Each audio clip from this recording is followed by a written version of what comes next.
আসসালামু আলাইকুম প্রিয় দেশবাসী এবং প্রিয় সাংবাদিক ও ভাই ও বোনেরা, জাতীয় নাগরিক পার্টি এনসিপি এবং 10 দলীয় নির্বাচনী ঐক্যের পক্ষ থেকে সারা বাংলাদেশের সকল নাগরিকদেরকে আমরা আজকে 22শে জানুয়ারি যেই নির্বাচনী যাত্রা শুরু হচ্ছে সেই যাত্রার আমরা স্বাগত জানাই, আমরা শুভেচ্ছা জানাই।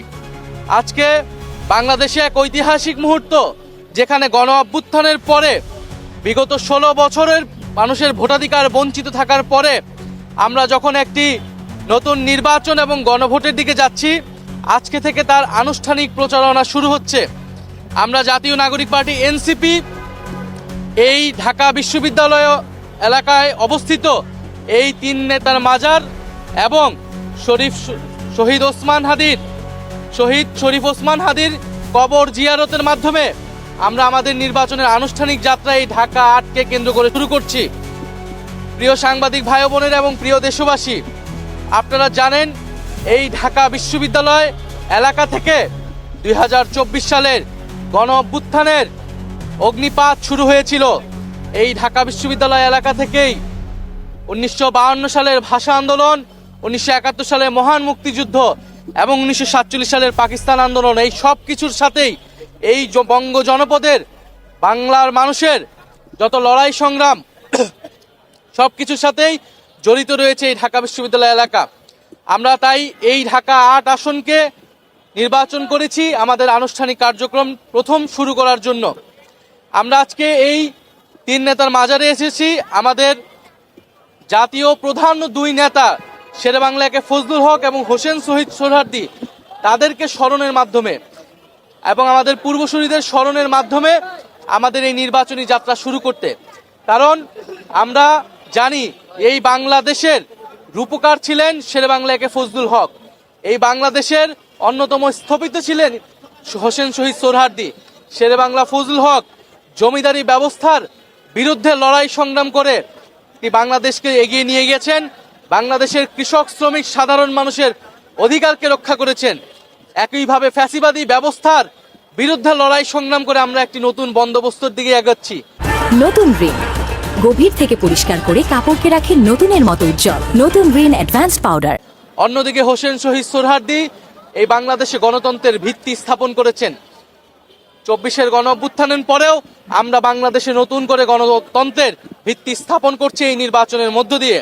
এবং আমরা অবশেষে যাব শরীফ ওসমান হাদি, আমাদের জুলাইয়ের অকণ্ঠ সৈনিক, আমাদের জুলাইয়ের সিপাহসালার, আধিপত্যবাদ বিরোধী লড়াইয়ের শহীদ সৈনিক শরীফ ওসমান হাদি, তার কবর জিয়ারতের মাধ্যমে আমরা এবারের নির্বাচন যে আমাদের আধিপত্যবাদ বিরোধী যাত্রা, আমাদের আজাদির যাত্রা, সেই যাত্রা আমরা শুরু করছি শরীফ ওসমান হাদি ভাইকে ধারণ করে, স্মরণ করে। এবং আজকের এই নির্বাচনী যাত্রার আমাদের শুরুর 2টা বক্তব্য হচ্ছে, এক, প্রথমত গণভোটে সারা বাংলাদেশের মানুষকে আমরা আহ্বান জানাচ্ছি, গণভোটে আপনারা হ্যাঁ ভোট দিন। গণভোটে হ্যাঁর মাধ্যমে সংস্কারের যাত্রাকে অব্যাহত রাখুন এবং শরীফ ওসমান হাদি ভাইকে যারা হত্যা করেছেন সেই হত্যাকারীদের বিচার আমাদের আজকের এই নির্বাচনী যাত্রার অন্যতম প্রধান দাবি, অন্যতম প্রধান এজেন্ডা। আমরা নির্বাচনের আগেই তার চার্জশিট থেকে শুরু করে সকল কার্যক্রম যাতে সম্পন্ন হয় এবং আমরা অবশ্যই এই হত্যাকাণ্ডের সুষ্ঠু বিচার আমরা এই বাংলার মাটিতে আদায় করে ছাড়বো ইনশাআল্লাহ। আমরা কাজী নজরুল ইসলাম, আমাদের জাতীয় কবি কাজী নজরুল ইসলামেরকেও স্মরণ করে আমাদের নির্বাচনী পদযাত্রা শুরু করব এই ঢাকা 8-এ।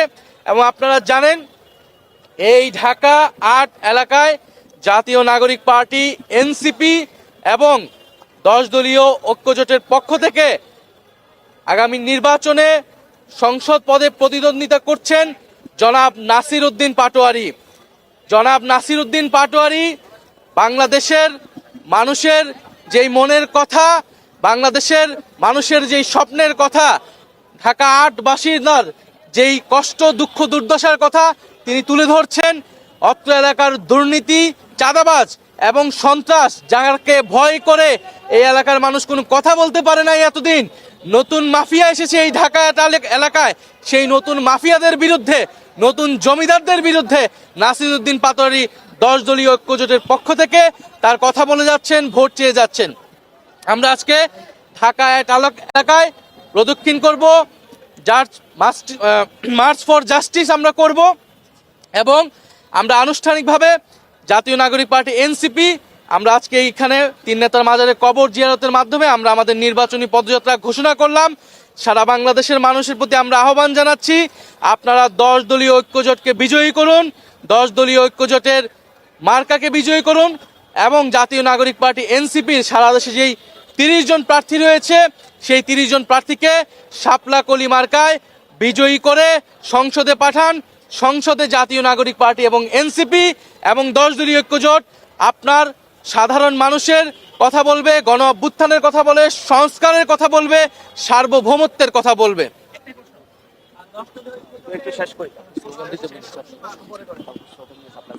একটা বিষয় রয়েছে যে আমাদের এই নির্বাচনে অন্যতম বড় এজেন্ডা কিন্তু বিচার। 24-এর যারা আহত হয়েছেন, শহীদ হয়েছেন এবং শহীদ ওসমান হাদির বিচার। এই জন্য কিন্তু আমরা আজকে যে আমাদের নির্বাচনী আয়োজন, যে যাত্রা এখানে মার্চ ফর জাস্টিস রেখেছি আমরা ইনশাল্লাহ ওসমান হাদি ভাইয়ের কবর জিয়ারত করব, করে ইনশাল্লাহ আমরা হাঁটতে হাঁটতে মতিঝিল পর্যন্ত যাব মার্চ ফর জাস্টিসের জন্য।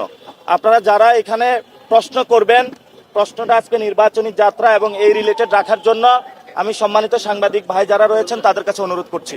আমাদের প্রশ্ন ছিল, যদিও নির্বাচন বেশ দূরে, তারপরেও যদি আজকে প্রথম দিন প্রচারণার 10 দলীয় ঐক্যজোট নির্বাচনের ফলাফলের ব্যাপারে কেমন প্রত্যাশা করে? 10 দলীয় নির্বাচনী ঐক্য বিপুল ভোটে জয়ী হয়ে সরকার গঠন করবে।